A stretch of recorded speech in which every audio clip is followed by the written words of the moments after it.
La cendre et l'éclair, à Patrick Sintas, de Catherine Andrieux.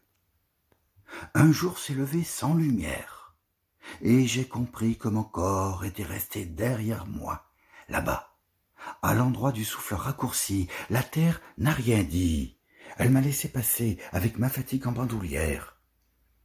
Même le vent ne faisait plus de bruit.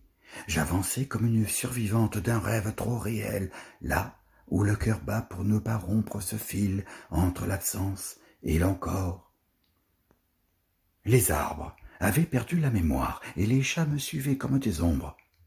Je les nourrissais de rien. Ils me rendaient la tendresse d'un monde où l'on n'attend plus le cri.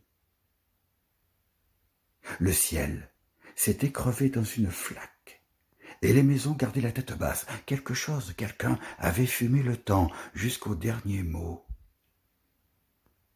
Je me suis assise dans un café, vide, comme une absence bien rangée. Il y avait là une femme. Elle ne parlait pas, ses mains faisaient le reste. Un homme est entré, comme on entre dans un songe trop réel. Il avait le regard d'un souvenir mal éteint. Il portait sa solitude dans un cigare. Nous nous sommes reconnus, à la manière des bêtes blessées par le repli.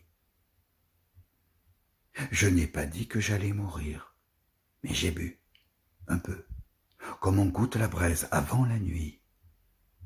Il avait ce sourire qui ne sait pas choisir entre l'excuse et la prière. Il s'est assis, je l'ai écouté par fatigue. Il a dit qu'il n'avait plus rien. Je lui ai tendu un peu de ma faim. Il a compris.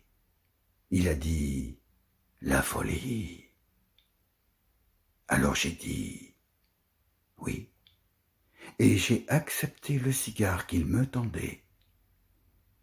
Depuis, je ne joue plus, mais dans le couloir, il y a encore l'ombre d'un instrument qui m'attend comme une tombe ouverte.